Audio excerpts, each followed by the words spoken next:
There's a town in East Tennessee that doesn't show up on most GPS apps anymore, and that's not an accident.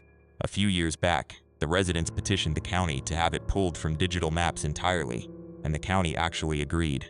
If you drive through it anyway, on the old back road that cuts between two ridgelines, you'll notice something off before you notice the town itself. Every single porch light is on, every house, every night. Even in the dead heat of August when the bugs swarm so thick around the bulbs that people have to hose down their porches every morning just to keep the dead moths from piling up. Ask a local why, and they'll find a reason to end the conversation. Ask twice, and you'll find out how fast a friendly town can stop being friendly. This is the story of why, and it's the reason my grandmother is the most paranoid person I have ever met, and also the reason I will never, under any circumstances, let my porch light run out of battery again. The town is called Briar Hollow. Population, as of the last sign I saw, 941, though that number's been wrong for a long time and everyone there knows it. It sits in a valley between two ridges so steep that the sun doesn't fully clear them until almost 9 in the morning, which means the town spends a strange chunk of every day in a kind of blue half-light. There's one diner, one church that does double duty as the only place anyone gets married, and a general store that still keeps a ledger by hand because the owner doesn't trust the internet, which honestly might be the most reasonable opinion in this whole story. People there wave at cars they don't recognize, not out of friendliness exactly, but because they want a good look at who's passing through. And every house, without exception, keeps its porch light burning from dusk until dawn, 365 nights a year. The story goes back to the winter of 1971, though older folks will tell you it goes back further than that, and 1971 is just the year it got loud enough that nobody could pretend otherwise anymore. A family named Coyle lived at the edge of town, out past where the paved road turns to gravel, in a farmhouse that's since burned down and never been rebuilt. The Coyles had 3 kids. One December night, during a cold snap that knocked the power out across half the county, their porch light went dark along with everyone else's. By morning, the power was back on for most of the town.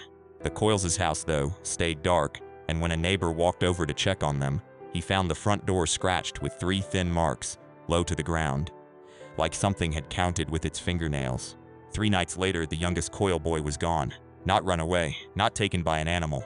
Gone. The way a word disappears off a page when you erase it, with no torn up yard, no sign of struggle, nothing the sheriff's department could ever build a file around. 2 more nights after that, a second child vanished. The 3rd Coyle child survived, and according to the only account anyone's ever gotten out of her, she survived because their aunt drove out from 2 counties over with a generator and refused to let the porch light go dark again, not for 1 second, not even to swap the bulb. That's the rule now, and every kid in Briar Hollow learns it before they learn to ride a bike. Your porch light does not go out. If it does, by accident or storm or a fuse blowing at the worst possible moment, you will wake up to find marks scratched into your front door, and the number of marks tells you how many nights you have left before something in your house disappears. Nobody agrees on what the thing actually is.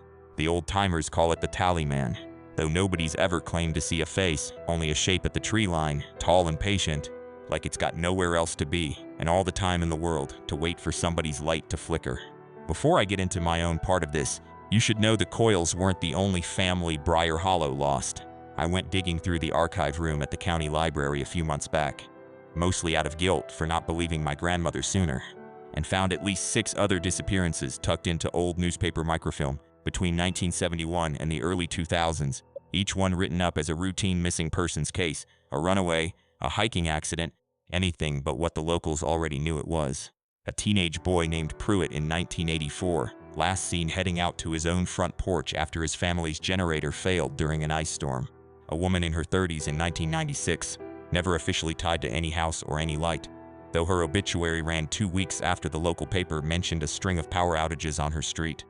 The pattern's there if you're willing to look for it, but nobody in town ever connects the dots out loud, because connecting them out loud means admitting the dots have been there the whole time, and everyone just agreed, silently, to keep living next to them anyway. My name's Mallory, and until 2 years ago, I'd never spent more than a long weekend in Briar Hollow. My mom got out of that town the second she turned 18 and never looked back, and growing up, the porch light thing was just one of those stories my grandmother would bring up at Thanksgiving that made my mom roll her eyes and change the subject. I thought it was charming, honestly, in the way small towns collect odd little superstitions, like not whistling indoors or never giving a knife as a gift without getting a coin back for it. My grandmother, Eleanor, still lives in Briar Hollow, in the same house she raised my mom in, and when her health started going downhill last spring, I moved in to take care of her. I told myself it would be a few months. I told myself a lot of things. The first night I stayed there, Eleanor walked me through the house rules before she even showed me where the towels were. Don't let the porch light burn out. Check the bulb every Sunday whether it needs it or not. Keep a backup bulb in the kitchen drawer, not the garage, because if the light goes dark, you won't have time to go looking in the garage. I laughed a little, not unkindly, and told her I'd take care of it. She didn't laugh back. She just looked at me with this flat, tired seriousness that I didn't understand yet, and said, "I'm not telling you this so you'll believe me. I'm telling you so that if it ever happens, you'll already know what to do instead of standing there arguing with yourself about whether it's real." At the time, I thought that was just an old woman's way of being dramatic about a light bulb. I think about that sentence almost every day now. For the first few weeks, nothing happened, because of course nothing happened. I settled into a routine. I'd get Eleanor her medication in the morning, drive into the next town over for groceries, since Briar Hollow's general store didn't carry half of what we needed. And in the evenings, I'd sit on the porch with her while the light buzzed overhead, and the valley went from gold to gray to black. I started to like it there, actually, in a way I didn't expect. The quiet got under my skin in a good way. I figured the porch light thing was just one of those traditions that outlives the reason for it. The way some families still won't put a hat on a bed. Then we got a storm in late October, the kind that rolls down off the ridge fast and mean, and around 11 at night the power went out across the whole street. I wasn't worried. Half the houses on the block went dark at the same time, which felt less like a haunting and more like basic infrastructure. I lit a few candles, checked on Eleanor, who was asleep and didn't stir, and figured the power company would have it sorted by morning, same as always. What I didn't think about, what genuinely did not cross my mind until it was too late to matter, was that the porch light ran on a separate breaker from the rest of the house. An old wiring quirk from whenever the place was last renovated, and that breaker had tripped on its own hours before the storm even started. The porch light had been dark since around 6 o'clock. I'd been so focused on dinner and Eleanor's pills that I never once looked outside to check. I found out the next morning when I opened the front door to grab the newspaper and nearly stepped on 3 thin lines gouged into the wood, right at the base of the door, exactly where the old story said they'd be. They weren't deep. They almost looked decorative if you didn't know what they meant. I crouched down and ran my thumb over them, and the wood underneath was fresh, pale, like it had just been cut. I told myself a raccoon did it. I told myself kids from school did it as a prank, because everyone in town knew Eleanor, and everyone in town knew the new granddaughter was staying there. And what better target for a dumb teenage joke than the house with the scary old legend attached to it? I almost convinced myself. Then I turned around and Eleanor was standing in the hallway in her robe, staring at the door with an expression I will never forget. Somewhere between grief and a terrible kind of relief, like a piece of bad news she'd been bracing for, had finally landed. She didn't yell at me. I almost wish she had. She just asked very quietly what time the power went out, and when I told her, she nodded slowly and said the breaker thing wasn't new, that it had tripped before years ago. And that's exactly how it had happened to the Hendersons 2 doors down. I asked her what happened to the Hendersons, and she told me to get my coat, because if I wanted to understand what we were dealing with, I needed to hear it from somebody who'd lived through it, not from her. We drove to the diner, where an older man named Walt Henderson was having his usual coffee at the counter, the same booth he'd apparently sat in every morning for 30 years. Eleanor introduced me, told him about the marks on the door, and watched his face go pale before he'd even finished his sip. He didn't ask if I was joking. He just set his cup down very carefully, like his hands had stopped fully cooperating, and told me about the winter his daughter went missing. He talked slow, the way people do when they've rehearsed a story so many times in their own head that saying it out loud almost feels like a betrayal of how careful they've been not to. He said it started the same way mine did, a storm, a tripped breaker, 3 marks on the door by morning that none of them noticed until it was too late to do anything but wait. He said the second night, nothing happened, which almost made them think they'd dodged it. The third night, his daughter went out to check on a noise in the yard and never came back inside. No scream, no struggle. He said the worst part wasn't even losing her. It was that nobody else in town acted surprised, like they'd all known exactly what was coming, and just hadn't wanted to be the one to say it to his face beforehand. He looked at me directly when he said that part, and I understood it wasn't really a story for me. It was a warning dressed up as a story. The kind people in Briar Hollow had clearly learned to deliver instead of saying the bald truth, because the bald truth sounded insane to anyone who hadn't lived it. I asked him, carefully, if he'd ever actually seen anything, and he was quiet long enough that I thought he wasn't going to answer. Then he said that on the second night, the supposedly safe night, he'd gone out to the porch around midnight to smoke, more out of nerves than habit, and he'd seen something standing at the tree line past the back fence. He said it wasn't moving, wasn't doing anything threatening, just standing there the way a neighbor might stand if they were waiting for you to notice them first. He said it was tall, taller than made sense for a person, and that even from that distance he could tell it wasn't looking at the house in general. It was looking at one window, his daughter's window. He went back inside and didn't sleep, and he never told his wife what he'd seen, not until years afterward, because by then there wasn't anything saying it out loud could have changed. He told me that detail like he was handing me something heavy, like he needed someone else to be holding part of the weight of it besides him. I want to be honest about something. Even after hearing that, some stubborn part of me still wanted it to be coincidence, grief, small-town superstition wrapping itself around an ordinary tragedy, because ordinary tragedies are unbearable without a shape to put around them. I'm a person who needs things to make sense. But I also wasn't willing to bet Eleanor's safety on being right about that. So that afternoon I drove 40 minutes to the nearest hardware store and bought a battery backup for the porch light, a motion sensor floodlight as a second layer, and enough spare bulbs to last a year. I came home and installed all of it myself with shaking hands, and told myself I was just being thorough, not scared. That night the porch light didn't go out. I checked it obsessively, every hour, until Eleanor told me to go to bed because pacing wasn't going to make the bulb burn any brighter. I finally fell asleep around 2 in the morning. When I woke up, there was a fourth mark on the door, fresh, cut deeper than the first 3, even though the light had stayed on the entire night without a single flicker.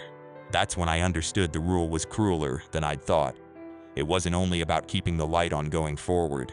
Once the count had started, once that first dark night had already happened, the count didn't reset just because you'd fixed your mistake. You'd already been seen. The light staying on after that didn't undo it. It just meant whatever was counting had to come closer to finish the job itself, instead of waiting for you to slip up again. I called the sheriff's office that morning, fully expecting to be laughed off the phone, and instead got a deputy who sounded exhausted in a way that had nothing to do with the early hour. He told me he'd send someone by, and when he showed up an hour later, he didn't ask a single question I expected. He didn't ask if we'd seen anyone near the house or if there'd been a break-in or any of the normal procedural things. He looked at the marks, went quiet for a long moment, and asked how many nights it had been since the light first went out. When I told him, he nodded the way Walt had nodded. That same terrible, resigned nod that I was starting to recognize as the local dialect for "this is happening again." He told me, off the record, that his older brother had been taken the same way back when he was a teenager, and that in 30 years on the force, he'd never once been able to write up an official report that didn't get quietly buried by people higher up who'd lost someone the same way and didn't want it dragged into daylight. He said the only thing he knew that actually worked, and he stressed that working was a strong word for it, was to never leave the person alone after the marks appeared. Not for 1 minute. Especially not after dark, because whatever did the counting seemed to need a moment of true isolation to finish what it started. So that's what we did. For the next 2 nights I didn't leave Eleanor's side. I slept in a chair pulled up next to her bed. I kept every light in the house on, not just the porch light, until the electric bill probably looked like we were running a small festival. Nothing happened on night 2 of that stretch, which by then I understood didn't mean anything. The same way Walt's quiet second night hadn't meant anything for his family. It was night 3 I was supposed to be afraid of, the night that had taken his daughter and the youngest coil boy decades before that. I won't pretend I slept at all that 3rd night. Around 2 a.m., Eleanor woke up and asked me to crack the window, just an inch, because the room felt stuffy, and I want to be clear that I hesitated, every instinct telling me not to. But she was so insistent and so clearly uncomfortable that I told myself 1 inch couldn't possibly matter. I cracked it open. The second I did, the porch light outside flickered, just once, like something had passed close enough to disturb the air around the bulb without actually touching it. I shut the window immediately and sat there with my back against it, heart slamming, watching the door of the bedroom like it might open on its own. For a while, nothing happened at all, which was somehow worse than if something had. The house made its usual small sounds, the refrigerator cycling on downstairs, the old pipes ticking as they cooled, and every one of those normal noises felt like it had been turned up in volume, like my ears were straining so hard for the wrong kind of sound that they'd started catching everything else by accident. Eleanor had gone quiet beside me, not asleep, just still, her hand wrapped tight around mine the way it hadn't been since I was small enough to need help crossing a parking lot. I remember thinking that if something did come through that window, I had no plan beyond holding on to her and refusing to let go, which isn't a plan at all, just a promise. But it was the only thing I had. Nothing came through that window. Nothing came through the door. What I remember most clearly, the thing I still can't fully explain, is the sound that started a few minutes later from somewhere out past the porch, slow and rhythmic, like fingernails dragging across wood, except it wasn't coming from the front door this time. It was coming from the side of the house, where there was no door at all, just siding, and the sound moved along it for what felt like an hour but was probably closer to 10 minutes, counting something, marking something, in a place that had nothing to mark. At one point it paused directly beneath the window I'd cracked open, and the pause lasted long enough that I started counting my own heartbeats, just to have something to hold on to, and I got to almost 40 before it finally moved on. Then it stopped. Then the porch light steadied itself like nothing had happened. I didn't move from that spot until the sun came up. In the morning, there was nothing scratched into the door. No new marks anywhere on the house, not on the siding, not on the windowsills, nowhere I could find even after I walked the entire perimeter twice. Eleanor said that meant we'd made it through, that whatever had been counting toward 4 had lost its chance the second the light steadied, and a full night passed with both of us together and aware. She wasn't triumphant about it. She looked more tired than I'd ever seen her, like surviving it had cost something neither of us could see the bill for yet. I asked her, finally, point blank, what actually happens to the people it takes, where they go, whether anyone's ever found a trace of any of them. She told me nobody knows, and that not knowing was the part of this town's grief nobody ever really gets to put down. Walt still doesn't know. The Coyle family never knew. She said the not knowing is worse than an answer would be, even a terrible one, because at least an answer lets you stop checking the tree line every time the porch light flickers. We never did get an explanation. The mark stopped, the count apparently broke, and life in Briar Hollow folded back over the whole thing the way it always does, quietly without anyone officially discussing it. The same way it must have folded back over the Coyles and the Hendersons, and however many other families this town has quietly absorbed into its collective silence over the decades. Eleanor's health stabilized not long after. I'm still there, still checking that bulb every single Sunday whether it needs it or not, still keeping a spare in the kitchen drawer instead of the garage. I drive into town now, and I notice things I never used to notice, the way every single house has that same steady glow no matter the season, the way nobody questions it, the way visitors who stay too long eventually start doing it too without ever quite admitting why. I've thought a lot about why a town would choose to keep living somewhere with a rule like this instead of just leaving all of them, all at once. I asked Eleanor that directly, not long after, and she told me something that stuck with me more than anything else from this whole year. She said every place has something that counts against you if you're not careful, whether it's a road, a river, a stretch of ice on a hill in winter, and that most people just get lucky enough to never have to learn the rule by name. Briar Hollow learned its rule a long time ago, and once you know a thing's name, she said, you don't get to unknow it.